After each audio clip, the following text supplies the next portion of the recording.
What's up, everybody? Welcome to the Canes Insight Daily podcast powered by Anajar and Levine Accident Attorneys. It's officially the offseason. College football 2024 season is done. It was hard to watch yesterday. Two teams that we despise. Of course, Ohio State, now the national champion. This 12-team playoff to me was a bust, not only because Miami didn't make it, but also because the games kind of sucked and a team that should have been out when they lost to Michigan is now the national champ. But I digress. We are on to the 2025 season and got a lot of stuff to talk about. Way too early 25 polls. Miami turning out to be a polarizing team. Some people have us in the top 5. Some people don't even have us in the top 20. Where does Miami fit in? Also, what about this year? Where did Miami finish in the AP poll? We'll talk about that. And what do they need to do to get to the level of an Ohio State? Somebody that's already on that top level, that is Anajar and Levine Accident Attorneys. If you or someone you care about has been injured in an accident, you could be entitled to significant compensation. Dial 1-800-747-FREE, 1-800-747-3733. Take back control of your life with Anajar and Levine. Pete, hop in. Good morning, D. How we doing? Doing well, man. Just, like you said, those games are always tough to watch. Especially those two teams. That was not fun. Yeah, especially when, you're kind of closer. Sometimes you watch those games and you're like, man, we're not even in the same universe as these teams. Now you can say, well, the offense is definitely in that universe. The offense is probably better. I think we probably had now having seen all the teams, I think the stats showing that we had the best offense in the country, seeing those teams in the playoffs, I still think we had the best offense in the country, just top to bottom, balance-wise, the ability to run and pass at such a high level. But the defense, you look at Ohio State defense and then Notre Dame defense compared to what we had on the field. Significant difference in both talent, commitment to the scheme and just comfort in the scheme and, the ability to play fast and physical with instincts.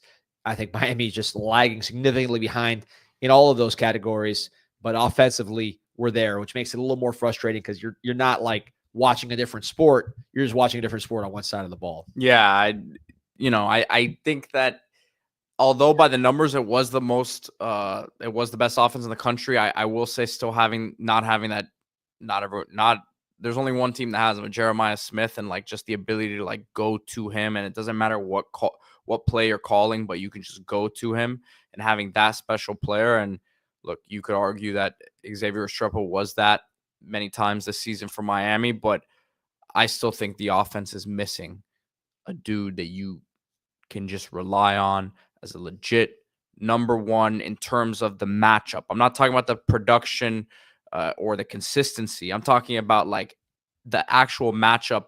No matter what DB is lined up against him, can go get open, can go make the catch.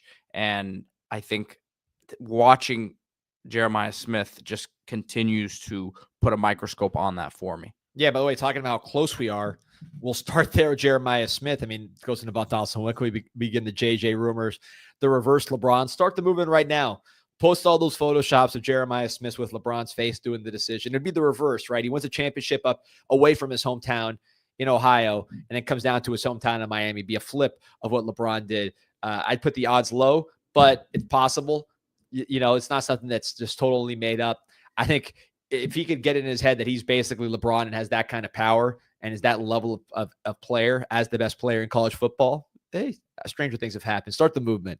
What's up, everybody? Always appreciate everybody in the chat. Let's start with that, though. I mean, if you talk about how close we are, we know Jeremiah Smith said that he had the UM ready. It was very much a coin flip type decision. Didn't go our way. But you win a battle like that, just one player like a Dalvin Cook, a few years ago, you would have one of those battles, and Ohio State isn't the national champion. I think we feel pretty good about that. And Miami's offense, which is already the best in the country, I mean, might be one of the best of all time. I mean, what else can you say? I mean, Restrepo and Jeremiah Smith with Cam Ward and protection and Elijah Arroyo. But that's in the past. Now it's time to focus on the class of 25 or the 25 team, class of 25, and the transfer portal class already on campus. But actually, you know what, Pete? Before we move on, let's put a bow on it and talk about the final AP ranking, which just came out. As you pull it up, Miami finishes after all the playoff and the bowl game and everything else, Miami finishes number 18 in the AP poll. Would have been a clear top 15 team if they would have won the bowl game. Iowa State ends up number 15, so that tells you kind of where it is. You lose 3 games by 1 score. You end up with ultimately a season of progress, but a season of disappointment given how good your offense was, and the number 18 ranking. Just to put that number 18 ranking in some context. So the last time Miami finished within the top 20 was 2017, the turnover chain year, where Miami finished number 13 in the polls after that year. So a few spots ahead of where Miami is now. The year before that, where Brad Kaya, Njoku, and all those guys tore up West Virginia in the bowl game, Rick's first season, that was the 20th ranked team in the country. So there's an improvement on that. The next time you finished in the top 20 was 2009. That was a season that started real fast with Ja'Cory Harris and the boys, and then finished with the Whimper. That team finished 19th in the country, so a little, 1 spot below where this one was. And then the last time he finished better than 18, aside from the turnover chain year, was 2005. That was the first year of Kyle Wright, where Miami was rolling for a minute and then gets absolutely stomped in the Peach Bowl. So it's been a while, man. I mean, that time period I just went through is about 20 years. So if you look at the past, 20 years or so, you're talking about, 2 seasons being ranked higher than what you are now. One of them kind of being the end of the era, which was that Peach Bowl blowout. I think that was really the death of Miami as a big time year in, year out relevant program. So going from that point to now, you just had the turnover chain in this one. So certainly progress, certainly a much better season than we're used to, but disappointing knowing that our offense was as good as it gets. Yeah, just the ending just felt too similar to too many of those years along the way, quite frankly. And it's just not. I'm not sure that anyone in the building is just too happy with it. No, and I think here's what you need to do is you need to follow this up, right? So the comparison I would use is the Clemson Tigers. Different kind of program, but the way we're perceived right now, to me, reminds me of Clemson in the early days of Dabo. Clemson was starting to get some talented players, some NFL players, but there was that whole phrase Clemsoning, which is like, these guys are going to blow it somehow, right? They were kind of a joke. And it's hard. I would say Clemson had been sustained at that level, been close more than we had been, though. So I'm talking about the beginning, right? So if you go back to Dabo's 4th year in the program, his 3rd year in the program, so equivalent to where we are now, right? This is the 3rd year of the crystal ball era. Dabo's 3rd year, he finished 22nd in the AP. So we finished 18th. He was 22nd. And that season finished with that Orange Bowl loss to West Virginia, which, if you guys remember, West Virginia put up 70 points in that bowl game, led to some major changes at Clemson from a staff perspective. Sounds a little familiar, right, when you think about our defense. I believe Kevin Steele was the defensive coordinator for that 70-point drubbing, and then they went with Brent Venables after that. So that led, of course, to increased success. Maybe our Brent Venables had just joined the team from Minnesota with Miami's new defensive coordinator. But that change led them to the following year. This is Dabo Swinney's 4th year, finishing 11th, then finishing 8th, then finishing 15th. Again, still progressing, but having that reputation is not getting quite over the hump.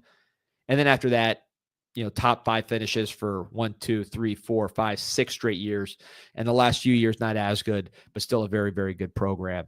So that's what you hope is going to happen, but it takes repeated success. You finished 18th this year. You can't go back and go unranked, right? Or finish 24th.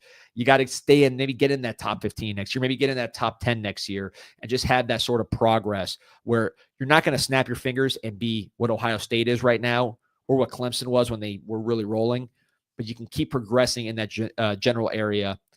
So it's about consistent relevance. And then all those jokes about you not getting over the hump or choking go away when you have one of those magical seasons. So that's where you hope this program is heading. And look, it could go either way. Should we look ahead to some early rankings for next year? Let's do it, because I think what I just described, right, was that progression of the Clemson program. When you look at the early rankings next year, they reflect the team that people on the outside have a very different perspective of this team from each other, right? It's a polarizing team. There's not a lot of uniformity in these way too early rankings. So, Pete, I'll let you take it away and show us just kind of how spread out these rankings could be as people project our team forward. And this is from Dennis Dodd, who's a Midwest guy. I want to say he's Indianapolis based, but so he really doesn't.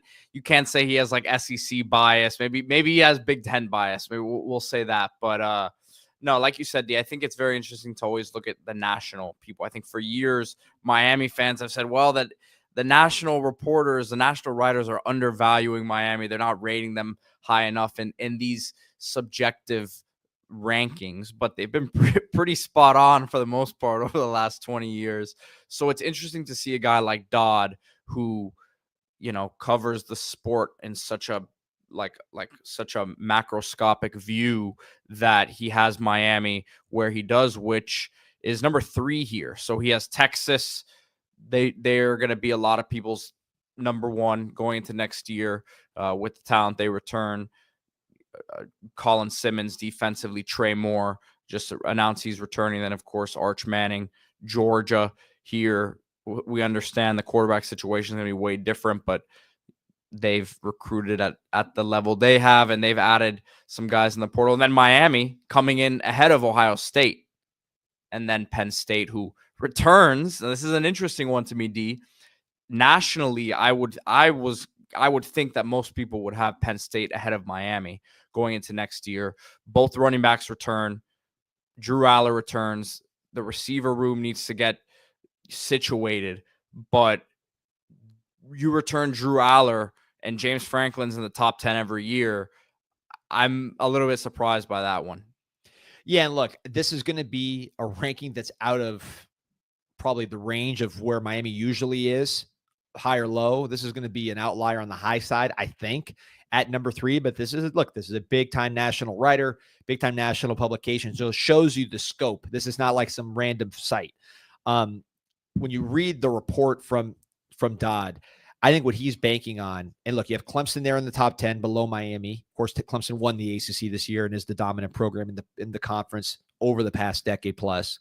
And SMU, who finished second and brings back their quarterback, they're there at number 12. So kind of how do you shake those guys up?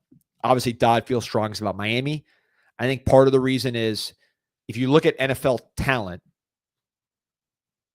Beck would project, if you take Kevin Jennings, K. Klubnik, Beck would be the most NFL touted guy going into the year, even with the injury. Certainly he was last year. Now, look at the success on the regular season, at least. Klubnik had a really, really good year. I think he's trending up. And Jennings, horrible playoff game, but probably had a more successful season for what he wanted to do than Beck. So when you look at Dodd's ranking, I think he's projecting Beck to be a great fit at Miami and get closer to that first round, first overall status that he had in the preseason, which would elevate Miami as a program. Also, when you read his write-up, he's talking about Miami's offensive line being dominant, which it's a projection right now, but you did have a top 5 offensive line this year. You bring back 4 starters. You've got James Brockermeyer in the portal at center. If Miami does have a dominant line, I'm talking about number 1, number 2, number 3 in the nation, which is feasible given what they were last year. I would probably put them in that top 3 range last year. And if you disagree, let me know in the comments who was that much better. Because I think Miami was a top 3 line this year. If you're a top 3 line and your quarterback's in the first round, you should be a pretty good team. Now, with that said, we had the number 1 overall pick this past year, and our offensive line was top 3, and we just went over. We finished 18. So a lot's going to ride on the defense. Dodd's obviously, I think, projecting Beck to bounce back, offensive line to be dominant, and defense to take a major step. Those are all projections. That's why they're called way too early top 10s. Yeah. Aaron Frazier. Chuck, appreciate you, man. Thank you for your support. Aaron says Drew Aller isn't the dude. He missed some throws against Notre Dame. He definitely did. But look, he's still an NFL draft prospect, and he's coming back with a lot of experience. And this is a team that went to the semifinal this year, like a returning. Again, I think our idea of what a good quarterback is has been distorted a bit from watching Cam Ward make it look easy this season. But Drew Aller, I'm not saying I would draft him like if I was the GM of a team right now, but he would have been drafted top 3 rounds if he came out this year, most likely, D. He comes back having already played in that high level of football in the playoff with guys returning around him. That's kind of why I would think that nationally he would be thought of as a big piece for Penn State coming back. Yeah, and you're talking about two top running backs coming back, similar to the duo we just saw in the national championship with Judkins and Henderson. As far as just a dominant duo, the most dominant, two returning 1,000-yard rushers with NFL ability. That was a shock to me. They both came back. Aller, we'll see how that passing game develops. You brought in two new receivers, one from Troy, one from USC, neither of which are high-profile receivers. So I don't know if you just, you could almost say the receiving core is taking a step back, right? When you look at some of the production of their guys leaving versus the guys they brought in. But I would expect them to target one more big guy in the portal. They do lose Tyler Warren. But yeah, that was a surprise to see Miami head of these Big Ten teams. I mean, Notre Dame too. I mean, is Miami going to be the favorite against Notre Dame at home? I doubt it. I mean, Canes Cats Heat, who's usually good with the gambling stuff, just said that Miami's already 10-point favorites against Notre Dame. No way. Canes Cats Heat, send me a screenshot. Text me or something so I can I can show them. I mean, it's probably one of these random offshore books. No chance. Notre Dame. Notre Dame's gonna be the favorite in that game, and we'll see. There's still portal time in the portal, but Notre Dame will be the favorite in the game. But the point is, somebody that is a very credible veteran member of the media, regardless of what you think about Dennis Dodd, it's not like he's a fringe guy and he has his top 5. Now, here's the other side. Pete, when you look at the ESPN, way too early. Top 25. And this is from Mark Schlabach, who's another veteran guy.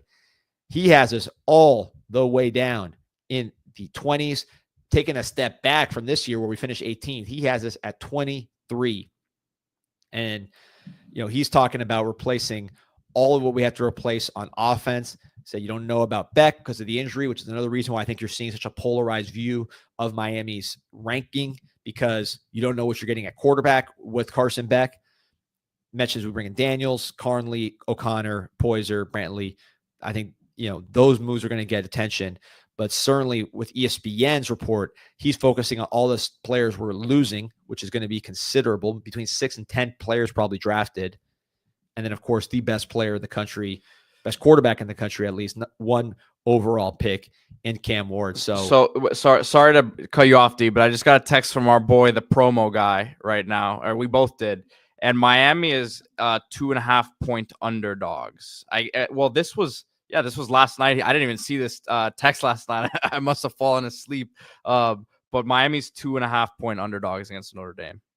Yeah, and he's got our over/under win total at 8.5. So that makes sense from the promo guy. I think that is, if I was a promo guy, the best in the business when it comes to finding a favorable line. So he studies them all. And I think that one makes a lot of sense. Both of those really being a 2.5-point dog to Notre Dame, which is right there in fighting distance. And then in terms of the over/under, I think with the schedule, 8.5 makes sense. You're over that. You're probably playing pretty good football, and you're probably beating some pretty good teams. You're under that. You took a step back certainly from where you were this year as a 10-win team. A lot of moving pieces though for Notre Dame now, with Golden looking like he's going to the Bengals. Obviously a new quarterback. So we'll see. They've recruited well, and I think Freeman has built a nice foundation there. And I don't see them losing a lot through the portal, but replacing a quarterback is still replacing a quarterback. Yeah, look, we'll see. They might get better, right? Steve Angeli, to me, I thought they looked better when he was in there passing the ball. You hear from them. CJ Carr is their guy. He's been dealing with some injuries, higher rated player. To me, Angeli is a power 4 starter, so I don't know where he's going to end up. But you are seeing, some uncertainty there on the defensive end with Al Golden out the door, going likely to Cincinnati Bengals. I'd expect them to be pretty darn good next year. They bring back a lot of offensive line. They bring back Jeremiah Love, who's going to be the best running back in the country. They had a lot of young guys on defense this year playing well at linebacker in the secondary. So I don't foresee a huge step back. They're top 10 pretty much in all of these preseason rankings. So that 2.5 line sounds right. We'll see if Miami can develop. I think the more you watch these teams, you see that number 1 receiver is a huge need for your Miami Hurricanes. That's what that was my number 1 takeaway for as good as the offense was still. And not every team had it this year, right? Even some of these teams in the playoffs, but I think that's just a separator. It's a differentiator when you get in a game like this. Yep. And we got some questions here to take, but first want to talk about the number 1 ranked squad, and that is Islas Canarias, the number 1 Cuban restaurant in Miami, which means it is the number 1 ranked restaurant for Cuban food on planet Earth. They got the locations out west, but we are really partial to the location in Dayland Mall since we're out here in the east side. Dayland Mall Dining Pavilion. They got all the classic Islas Canarias items that you've been eating for 40 years. This has been a staple in Miami. Wins the best croqueta in Miami award every single year. The classic hand. They got all the different varieties, 7 different types of croquetas available at the Islas Canarias location at the dining pavilion. You can get steak. I mean, this is not fast food, folks. It comes pretty fast because the staff is so on point, but this is legit gourmet Cuban food. I call it gourmet because Cuban food is street food, but top of the line Cuban food at the dining pavilion. Islas Canarias, the absolute best in the business. There, you see it. You see the bowls right there. Oh yeah, you get the juice. I mean, that's a classic Cuban lunch right there. You'll be out for about 4 hours, but feeling great. You'll be on cloud 9. Callie Kane saying Notre Dame's defense wasn't impressive that last night. They got dominated by speed and more athletic players, which Miami has. I mean, if Miami had Jeremiah Smith, I'd feel pretty good about some of those matchups. But that's going to be a fast and physical defense. Whether you have Al Golden or not, they're going to be a tough group. And look, I think probably, no, I'd say, in fact, I say this with confidence. I think in The Rock, Labor Day weekend, you're going to see the 2 very best offensive lines in the country, given what's returning. I thought they were the 2 best offensive lines in the country this year, meaning Notre Dame and Miami. Notre Dame brings back pretty much everybody. Miami brings back pretty much everybody. You lose a couple guys, but 4 starters, 4 guys with starting experience, plus some good young players. I would say these are the 2 top offensive lines in the country heading into 2025. Good question here by Rob. 2025 O-line should be the best we've had in a long time. Anyone else concerned how we're going to have to replace 5 starters after next year? I think it makes doing what Coach Mirabal does, which is cross-training a lot of these guys at different positions and mixing them in. A lot of people were like, why are they taking out Jalen Rivers and playing Markel Bell so much, right? And now we see we aren't too concerned about the left tackle position heading into this year because Markel Bell got so much playing time last year. And yes, Rivers was hurt, but injuries are going to happen. Guys will have to play different positions. And you hope that you can mix in a few of these younger guys, an S.J. Alafatuli, maybe some packages for him just because of the athlete that he is. It just because they're not starting doesn't mean that you don't have a good idea of what you're going to have in them by getting them out there and really assessing what you have. But Rob, I think you hit it. I mean, the 24 class and the 25 class, to me, did not have the great quality of offensive line that you saw in the 2022 and 23 classes. Big athletic guys that you see now making up what is one of the best offensive lines in the country. I think we've taken a step back in recruiting there. You will see high-end portal guys come in. I think whoever the top lineman in the portal next year is, he's going to get a visit from Coach Mirabal. And I think the pitch from Coach Mirabal and Cristobal is going to be pretty good. You're not going to want to just plug in holes. You're going to want to get elite guys in the portal, 1 or 2. You also want to develop Tommy Kinsler. You want to develop Samson Okunlola. Both these guys didn't jump in the portal, even though Miami brings back a lot of guys. They stuck around. You added S.J. Alafatuli, who you expect to be a big-time center for you. So I think a combination of those kind of guys, as if Max Buchanan develops this year, and then the fact that you're going to bring in an elite portal guy. Does a Matthew McCoy come back for his last year playing more tackle? Does a Markel Bell get that Diego Pavia eligibility bump? I might be wrong. I think Ryan Rodriguez could have 2 years of eligibility left. He does. No, he does. You could, Ryan Rodriguez, and Rodriguez could play guard too. So, yeah, but I think there'd be an impact guy being added at that position. And while we're talking about that, Pete, pull up this tweet from Jim Nagy, because we talk about scheme and X's and O's and all of these things, which matter a ton, obviously. But Jim Nagy was the head of the Senior Bowl. We talk about him all the time because he always has Miami-related tweets that I think are very interesting. This is someone who, he's been around Miami. He knows we got, Cam Ward invited to the Senior Bowl. I don't think he's participating because he's going to go first overall. But Restrepo, Rivers, Arroyo, Jalen Rivers. So this is a guy that knows Miami, and knows talent and is a big factor in some GM openings. And he posted a stat that was just, to me, the most telling stat when it comes to what it takes to be a national champion. And it's not going to be, mind blowing, but it's the consistency of this stat is remarkable to me. When you talk about the last 6 college champions, 6 in a row, all had the most players drafted. Again, it sounds kind of obvious. There's some self-fulfilling prophecy to it because when you win a championship. Yeah, I was going to say, what comes first, the chicken or the egg? Sometimes, obviously, you got to have the talent to win the championship, but winning the championship spotlights everyone involved, and it only helps. And it only helps these guys to be a part of great teams like this in terms of their draft stock. It does, but look, these guys all had grades, right? You know how the process works. These guys, the scouts didn't just turn in the championship and say, hey, Ohio State won. Let's see what's on their roster, right? So you look at the names.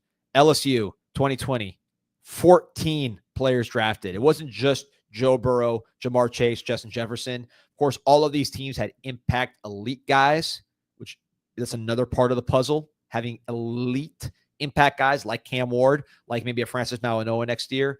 But it's not just having multiple elite guys, it's also the depth. So LSU, 14 players in 2020. Alabama, 10 in 2021. Georgia had 15 in 2022, 10 in 2023.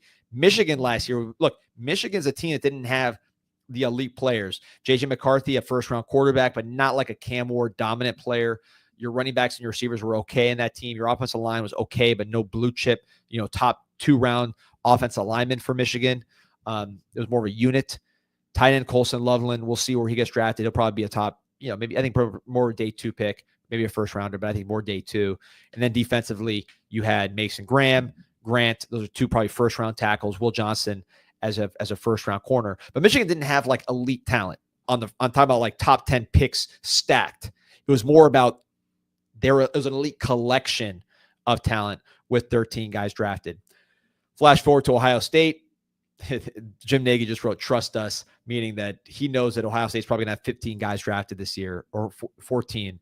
So they'll be right at the top of this list. And of course, they also have elite impact guys, namely number 4, the wide receiver, Jeremiah Smith. So I think this is not a surprising lesson here, but the consistency of the stat and the fact that the volume stat is most consistent to me is interesting because I'm pretty sure if you went by first round picks, it wouldn't be the team with the most first round picks every year. That's going to help a lot too. And there will be overlap, but the volume I thought was interesting as being the divider. Well, I mean, it speaks to the importance of having the depth throughout the roster. And you understand that a lot of these championship teams have studs that are underclassmen that weren't even draftable. So a lot of these guys, you go back and look at some of the lists, you're not going to recognize a lot of these names. They were maybe guys who had NFL measurables, played a role on that team, and then project as maybe something more at the next level, or just a solid role player. But winning goes a long way with that as well. Yeah, no question about it. And the number seems to be 10 as far as all those teams were 10 or over. You saw a couple of them with exactly 10. The last time Miami had 10 or more players drafted. Pete, you want to take a guess? We were having this discussion the other day, weren't we? Yeah, I went back and checked it. If the comments, if you guys know, let us know in the comments. The last time Miami had over 10 players drafted in the same NFL draft class. 2017? No.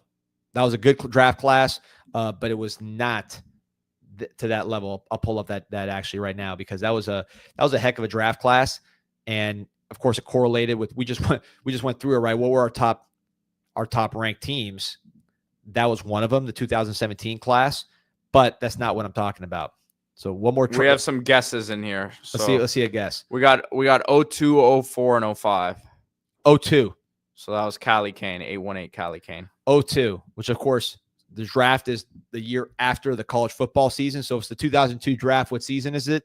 01 season. Last time Miami won a championship. Their last time over 10 draft picks. In that case, it was 11. And of course, those Miami teams weren't just about volume. It was the number of first rounders was out of this world, and the quality of them. Yeah, these are Ring of Honor guys, Hall of Fame guys, elite first rounders. So that's a whole different category. But I thought it was very interesting. You had some very good draft classes. I mean, 2004, which was that 2003 defense with Brock Berlin.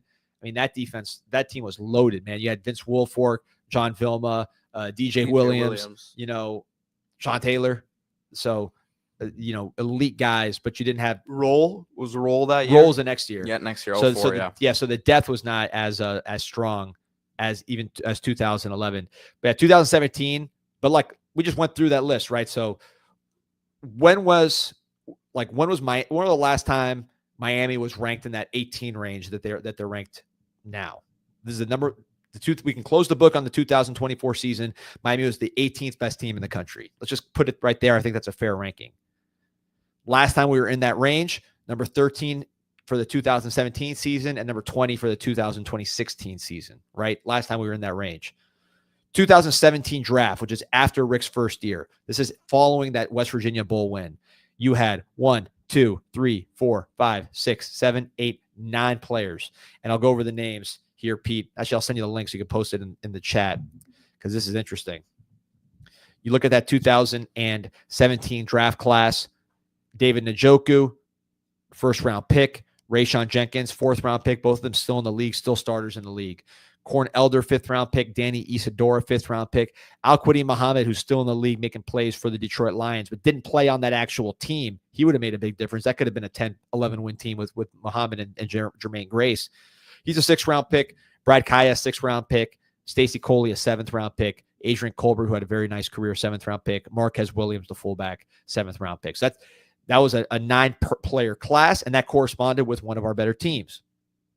2018, which was the real core of that 2017 turnover chain year, you had Chad Thomas, Chris Herndon, Mark Walton, RJ McIntosh, Braxton Berrios, Kendrick Norton, so 6. And you followed it up with 5, Sheldrick Redwine, Jackson, Joe Jackson, Mike Jackson, Jaquan Johnson, Homer the following year. So that's basically those guys that I just listed are the core of those Rick teams that had us winning at a moderate level. A lot of these guys, if not all of these guys, were recruited by Al Golden, who was a better evaluator of talent, at least at that stage, than Rick and Manny Diaz were. So you had better talent being coached by Manny Diaz and Rick that were signed by Al Golden. All this to say, I think we're getting close to that level. The level I just walked through, Pete, I'd say aside from Cam Ward, who's 1-1, who's a higher level than all those guys, I think the talent's pretty similar. And you're talking about a similar record in that 13 to 20 range, let's say 18, which is the AP final poll for Miami. We have Kyle says next year, maybe 7 or 8 draft picks: Carson Beck, Mauanoa, Cooper, Bell, Bain, Mesidor, Blay, Moten. Look, at some of these, I'm curious to see what this year ends up because I think it could be anywhere from 6 to. It could be a pretty good number this year. Yeah, so I'd say you have 5 guys going to the Senior Bowl, so that'll be 5 guys drafted right there. The Shrine Game, I think you have another 4 or 5. So the Shrine Game, just to go over the Shrine Game, you have both Jacoby George and Sam Brown. Mm-hmm. You have Tyler Barron, and you have Borregales. Mauanoa and Borregales. You have 5. I think 3 of those guys get drafted. So that's 3 plus 5. There you get to 8. And then Simeon Barrow, you mentioned he's recovering from an injury, so he's not invited.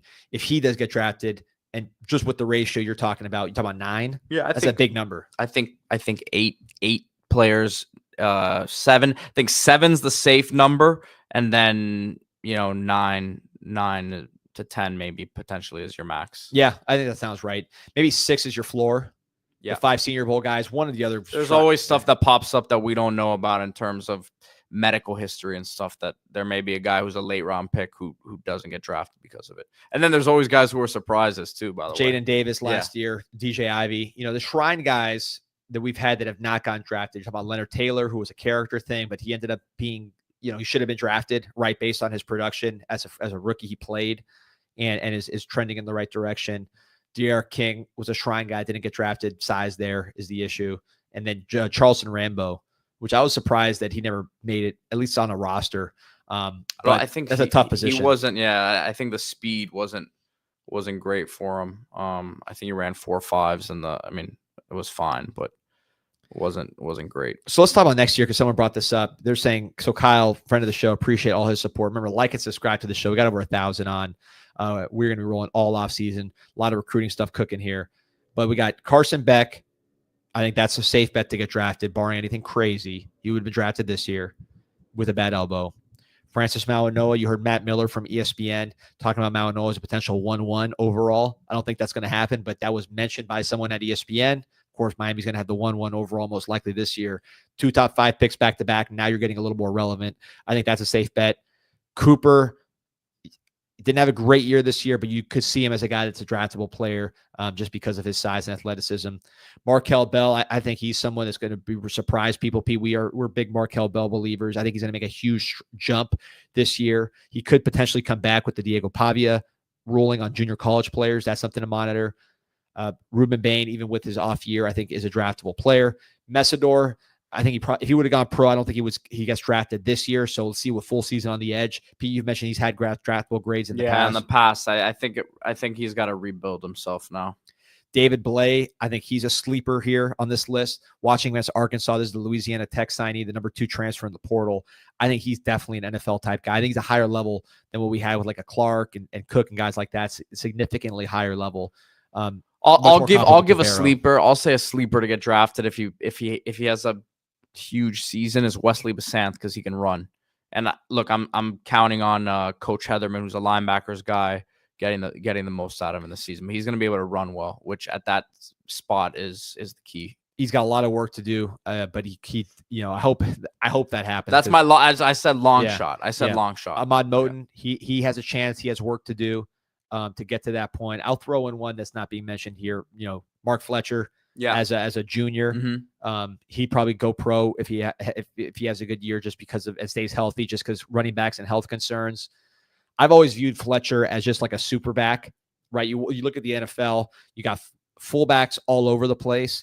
I think Fletcher's a guy that he could be your fullback, but he can also be your running back, and he could be your best pass protector on passing downs. NFL, of course, is a passing league. If you have, for example, like a Josh Allen or Pat Mahomes, I want to protect that guy. I don't think anybody's going to protect them better than a Mark Fletcher who's 6'2", 230 pounds, and is willing and instinctual as a pass protector. And then the running he does, which I think is at a higher level than like a Gus Edwards, who's been in the NFL for a long time from the Canes. And then, of course, the fact that he can be your lead blocker as a fullback when you need to, gets you that scheme versatility. I'd put Fletcher in that mix. And then the wild card is, I think if this team's going to get where it needs to go, we need to sign a wide receiver that gets drafted next year. So CJ Daniels was draftable coming out of Liberty, probably, but with the year he had at LSU with the injury, I don't know if his speed that he showed on tape in the SEC will allow him to get drafted. We'll see if he can show that he's got his speed back. That would make him a draftable candidate. But I think we need to add a receiver with a draftable grade.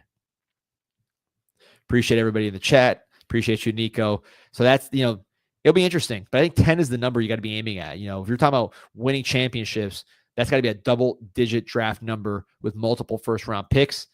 Miami's not there yet. I think next year, again, we're talking about Beck and Mauigoa as guys that you could project as potential first-rounders with a straight face. Mauigoa, I think, probably a likely first-rounder. Beck, it just depends on if he can rebuild his stock to where teams want to draft him in the first round. The more I talk to scouts are really down on Beck's supporting cast at Georgia, and they're high on Beck. So that's one to watch. I got one who could get drafted we haven't mentioned. Who was that? Our boy Xavier Lucas. Oh, he's not eligible. Oh, he's not going to be. Oh, that's right. I thought he was a sophomore for some reason. No, guys that would be eligible as far as this portal class, you're talking about Alex Bowman, the tight end, which I don't know. Bowman, but I got to see more. We just saw Arroyo, so it's like everything looks less when you see a guy like that that's a true NFL starter. But Bowman has some nice athleticism. I would say, between Ethan O'Connor and Emmanuel Carnley, those are two guys that scouts are already aware of. I'm talking to a friend of mine who is on the baseball side of things, but is very friendly with a lot of NFL scouts. They were both aware. They were aware of both O'Connor and Carnley. Some of them actually like Carnley more. And O'Connor, he was very productive as well. So those are two guys just with their length that they put together a good season as a starter. You see them in the mix. Someone in the comments mentioned Charles Brantley. Rob, I think the problem with Brantley is going to be the injury history and the size. I think he's a small guy. He's probably like 160 pounds. He plays bigger, but the size will be the question with him. I think teams are dying to draft guys like O'Connor and Carnley. They need to be more convinced on a guy like Brantley, but Brantley's a better player than those guys right now. So we'll see how that whole thing develops. If he plays nickel for the Hurricanes and he's going to be a candidate at the nickel, I could see his stock rising in that way. Green Run Baptist Church makes a great point, which is if Bain returns to freshman form, he's a first rounder. And Pete, I wanted to talk about this. This has been on my mind.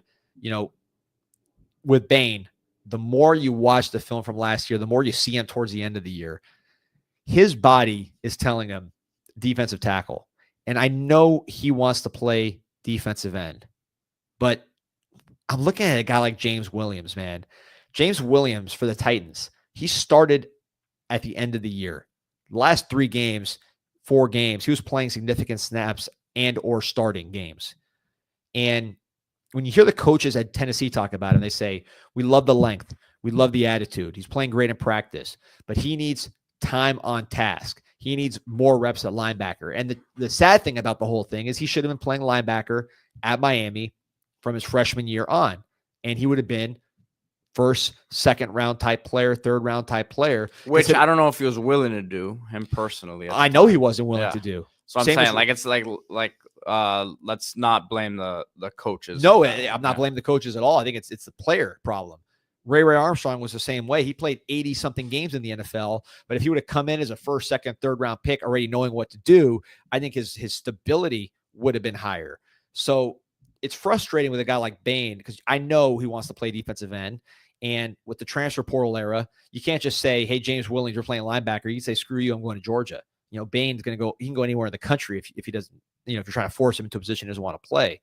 I'm not saying that these conversations have happened. I'm just being realistic about the state of college football. I hope we don't have another James Williams situation with Bain and he's forcing himself to play a position that his body's telling him he shouldn't play. And then he goes pro. And the second he steps foot on a pro field, they move him. And his draft stock and his college production is not commensurate with where it could have been. So watching James Williams, and I went back and watched some of those Titans games. He was playing well, but he made a lot of mistakes, mental mistakes, just because he hadn't played. Hearing the coaches talk about James Williams, they said, listen, he made some great plays when he was in there, but he also made some rookie mistakes. He just hasn't played the position enough. That's a self-imposed issue that shouldn't have been there. He should have come into college with 2 to 3 years of linebacker experience. He should have come into pros with 2 to 3 years of linebacker experience. He should have come into the pros at 235, 40 pounds, having played at that weight, not just adding that weight for the combine. And Ray Armstrong the same way. I really, really hope Ruben Bain doesn't get stuck to the idea of playing defensive end because he should be someone we're talking about in these first round conversations. D Money, what will it take for these 3 to 7 round picks to stay in school like Ohio State had and away from those agent types like Pete? Pete, what do you say to that one? I mean, that the NIL money is strong enough to keep guys back if their draft grade's not what it wants to be. I think Miami has the ability to keep guys in if they had to or if they wanted to. Yeah. And look, I mean, who left really early when you look at our guys? Yeah, I don't think anyone's leaving that they could have had back that they just didn't get back. Martinez, that was just a situation where that was a 1-year thing coming into it. We knew that. And you have young guys that if you don't play them, they're gone. So not that you wouldn't want Martinez back because I think he is your best back, hugely impactful as we saw in the bowl. But are you desperate to bring it back with money when you have young guys that you're going to lose that have more eligibility? So, I think that was just sort of a natural progression. It's smart fruit for him. People have to realize that this is it's you have decisions to make like an NFL team does with, all right, we're going to let this guy walk, but we feel good about what we have here, right? You have to make these decisions now. You're managing a roster at the end of the day. And I'm not saying they let certain guys walk, but why pay a guy triple of what his market value is just to keep him in school when it's going to hurt other parts of the roster? And that's not a Miami problem. This is something that will happen at Ohio State. It's going to happen everywhere. Yeah, look, you wish you could have brought back Cam Kitchens, right, who we saw starting in the playoffs for the Los Angeles Rams. You wish you could have brought back James Williams as a linebacker. He's starting games at linebacker in the NFL in 2024. It would have been nice to have James Williams starting games at linebacker for the Miami Hurricanes in 2024, how much different would our defense have looked with a 240-pound James Williams? That's something to consider too. Of course, Cam. And then Leonard Taylor, who had his own kind of issues as far as there was a reason why he went undrafted. I don't think it was because he wasn't necessarily developed. I think some of it was just his commitment. But obviously, when the light turns on, he made a lot of plays this year, right, in the NFL as an undrafted player. So if you would have had those guys come back with the right mindset, this defense probably does look a lot different because all three of those guys were making plays at the NFL level when they could have been playing for the Miami Hurricanes. And look, everyone's decision is different. I know that people are talking about Cam's situation, and remember a couple things. Cam had that scary injury against A&M. Number one, that's always going to play a factor in a player's mind. That sort of injury, that's scary. It's not just like, you twist your ankle or you have a knee injury. Like that's something to a different level. And with Cam in particular, like Cam was never going to be a first round pick because he was never going to run fast. At the end of the day, that's what his situation was. So I don't know that another year necessarily for a guy like him who he just wanted to go be a pro. We have to also put that aspect of things into the situation. Sometimes guys just want to go be pros. There's no amount of money that you can put in front of them to get them to come back.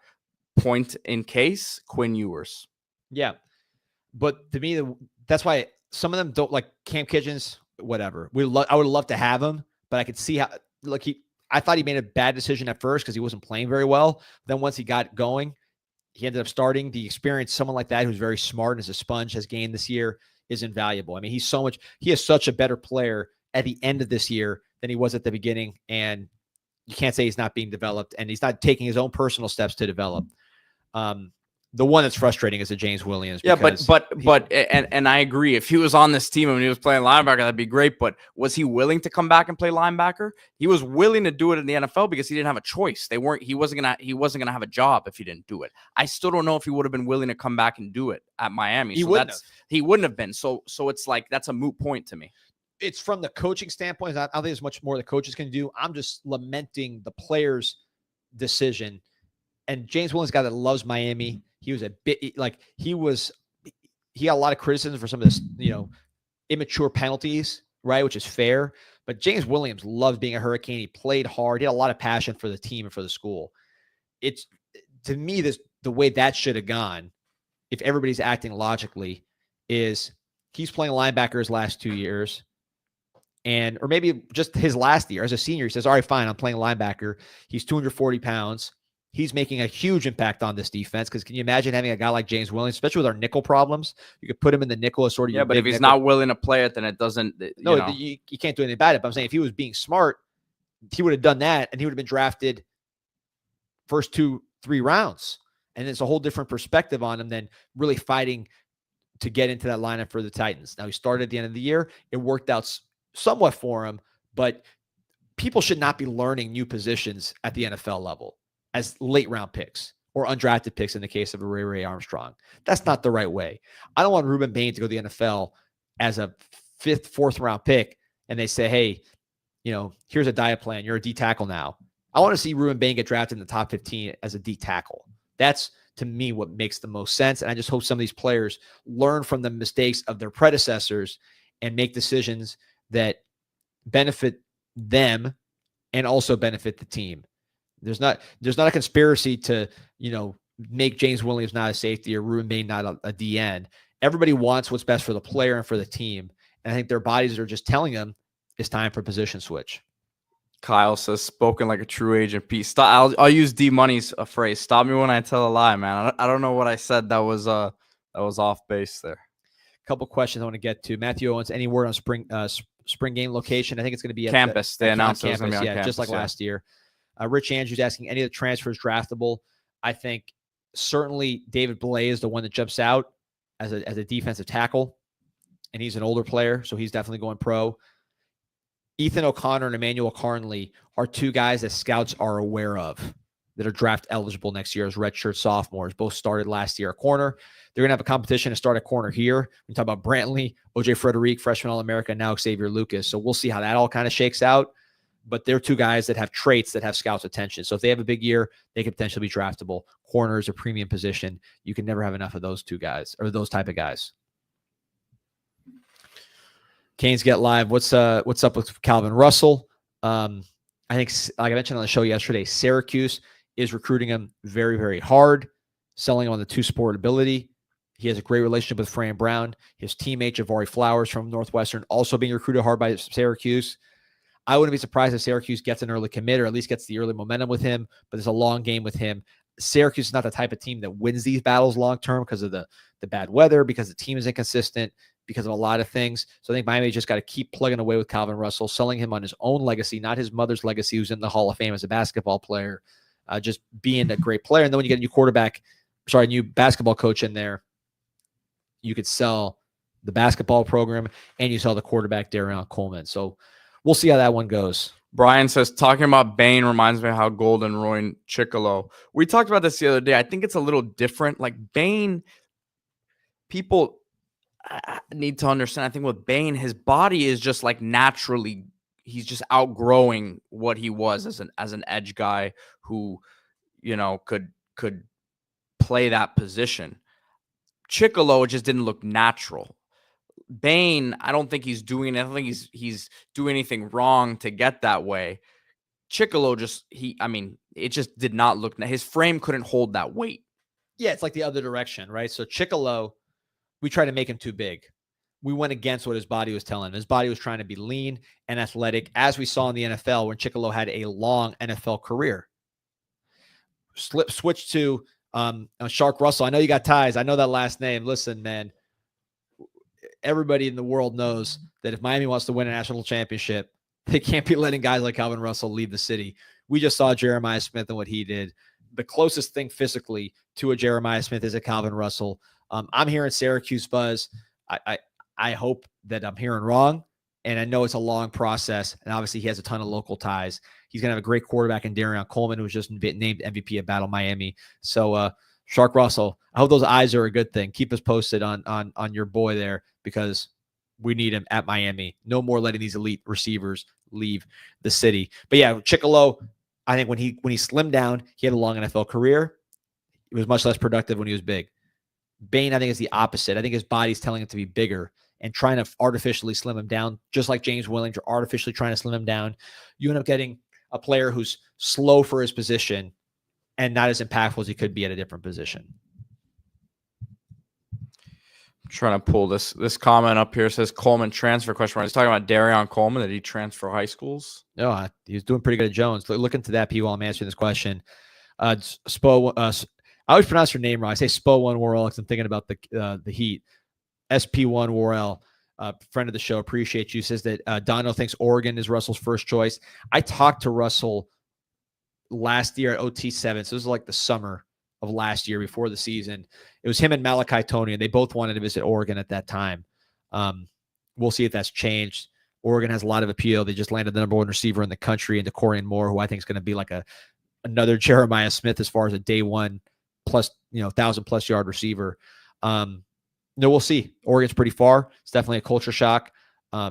Malachi Tony, who was going to visit Oregon with Russell when I talked to him, is now here in Coral Gables as a reclassified 295 player. So we'll see how that changes things. 305 Shaman said, if Bain played inside this year, who would replace his productivity on the edge? That's a good question. There wasn't much productivity on the edge, so I don't know if there's much to replace from last season. But Messidor playing more edge, yeah, right? So Messidor's body he's not an interior guy. He needs to lose weight. You signed in terms of the bigger body guys, right? Because Bain's a bigger bodied edge. Messidor, circled, highlighted, star on it. Armando Blunt, right? 5-star last year, played the whole season at age 17. He is looking more like a defensive end. You thought he might grow into a tackle, and maybe that still is the case. But right now, he is a big, athletic, fast, aggressive defensive end. He looks very lean when you see him in these off-season workouts. So, again, you got to kind of see how their bodies develop. But right now, he's looking more like an end. I would put him right at the top of the list there with Messidor. You had Cole McConaughey last year, get some snaps as a big defensive end. He's going to continue to get stronger. And then Hayden Lowe. He might enter. He's already on campus. He might be a 5-star player when the rankings are all said and done. 6'5", 250 official at the Navy All-America game measurements. So he's a big defensive end as well that can play. And then in terms of the athletic guys on the other side, you're talking about Malik Bryant. You're talking about the 3 we signed last year, Booker Pickett, Marquise Lightfoot, Elias Rudolph, and Herbert Scroggins is in that mix as well. So there's a lot of defensive ends, a lot of talent there. You got to see who develops and who produces, but there's guys that are waiting for that opportunity. With Bain, it's just about putting him where he's going to have the best chance to be an impact player at the college level and at the professional ranks for the next 15 years. Got almost 1,400 on with us live. Remember to hit that like button, subscribe to the channel, and remember to check out canesinsight.com completely free. Pete, talk about group chat in a second. You're going to get it ready, but I want to get this question from TY.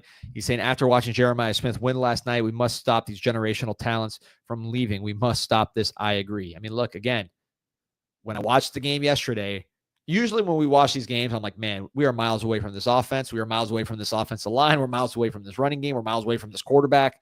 And we're also miles away from this defense. Right now, I think it's the defense that's just a whole different level. Offensively, we're right there. And if you look at Jeremiah Smith, who was the best offensive player in the playoffs, probably the best offensive player in the country when it's all said and done after the season, he could have easily been a Cane. So you did have the best offense in the country, and you could have had the best offensive player in the country with a flip of a coin. So that's how close you are to having a truly dominant, all-time great offense. Now, you're going to lose a lot. A lot of things happen in a row to give you that chance, but it happened. It happened in 2024, the modern era, with the setup we have now. So it's not impossible. It can be done. But you got to get the guys like Jeremiah Smith, Dalvin Cooks. These are elite difference-making players. Lamar Jackson, right? These are elite difference-making players. You cannot lose these guys. Losing these battles or missing these evaluations is catastrophic for the Miami Hurricanes. So here's the page, Group Chat Sports. We have our daily show, Group Chat Football Live, where we talk portal news, recruiting news across the country. So a lot of this stuff is relevant to Miami. A lot of UNC and Bill Belichick talk. We did a video on the potential changes to the ACC championship format yesterday. Did a whole video on the revenue sharing update from over the weekend. So yeah, check it out, guys. Group Chat Sports. I'll drop the link in the comments. You guys, please go subscribe for us. By the way, Shark Russell saying he wants to play basketball too. Miami said he can, just taking his visits. I hope he plays basketball because we're going to have a whole new team next year. So if he wants to play basketball, Miami's going to have a whole new team on the court in the ACC, highest level of basketball. And he's going to have a chance to play, certainly. I think that's smart. You got to give him a chance to play basketball for the basketball team and the football team. It'd be crazy not to. I'm glad that that's the case because he's going to have a huge opportunity to play basketball here at the ACC level, and he's just a freak athlete. I mean, we mentioned Jeremiah Smith. I think and Shark, let me know if I'm off base here, but if I'm comparing the two, I would say physically very similar, athletically, size-wise. Jeremiah Smith, more polished at wide receiver because he's been so laser focused on the position. He's a great worker. I've heard good things about Russell working as well. But, Jeremiah Smith's so locked in that he's gotten so much better and better and better wide receiver that he's he still has a lot of upside, but he's probably further along in the polishing process than a Russell, but physically very similar. And if Russell locks in at wide receiver, which, maybe that'll be in the pros because he's going to play basketball as well. But when he gets that college coaching, I think you will see a very, very, very, very impactful player in Russell. The closest thing I've seen to Jeremiah Smith physically, we talk about size, athleticism, and, not being a skinny guy. He's got some size to him. So remember to like the video, subscribe to the channel as we creep up on just an hour here. We'll take a couple more questions before we wrap things up. So everyone wants 5 stars, but Yalaha Kane says we need to get more dogs and underrated players, hungry, humble, hardworking guys, not 5 stars. Well, look, just looking at the evaluation, I was talking to somebody about this morning. Shout out to Alex. I was talking to you on the phone earlier today, and we were talking about just last year's class alone, right? So at quarterback, I'm glad how it worked out because I'm excited about Beck. But CJ Bailey looks like a pretty interesting player at quarterback, certainly further along than Judd Anderson. Guy who can run, guy with poise at the ACC level as a true freshman. That's a 3-star that you didn't take. That could also help you with Jeremiah Smith. Look at the running back spot in terms of evaluation. We took a 3-star, undersized, productive running back in Chris Wheatley-Humphrey. I think he's going to be a good player. We'll see how he develops. But in terms of ACC quality, Isaac Brown's already a big-time back at the ACC level from Homestead down here in Miami. So, maybe that would have been a better move. Look at the cornerback position. You landed a great 3-star evaluation, OJ Frederic. Xavier Lucas, the other one, that was a costly miss, but ultimately worked out for the best getting him. But it'd be a lot cheaper to have him. Plus, he would have played a lot last year too. So some of those, I think you could say that Miami could do a better job locally, just kind of finding these guys before they become these great players that you have to, pay up to get in the transfer portal. So, by the way, if you want to pay a fair price as opposed to a premium, a markup, go to Miami Hurricane Team Store. It's MiamiHTS.com. This is Miami's official team store. This is as official as it gets. You buy here, you are supporting Miami's athletic program. Look at the 20% off basketball gear, all kinds of stuff. The Cam Ward jersey, the Cam Ward Youth jersey. This is as popular as it gets. You got vintage stuff, hats, winter stuff. If you're cold, it's cold everywhere. It's snowing in Florida. It's snowing in Houston. You're going to need winter gear. Go to MiamiHTS.com or the Miami Hurricane Team Store across the street from campus next to the Thesis Hotel. Promo code INSIGHT20 gets you 20% off your first item. You can use it online, or you can just tell them right there at the cashier. They'll press the button. 4 Canes Insight, get you 20% off your first item. They got everything. Hurricane Team Store, MiamiHTS.com. All right, everyone. Appreciate you joining us today on Canes Insight Live. We, again, go live every single day here on Canes Insight. We also have the website, canesinsight.com. Join the discussion on the forums, completely free. The best place to talk Canes football on the internet. And we'll see you guys tomorrow. See you tomorrow.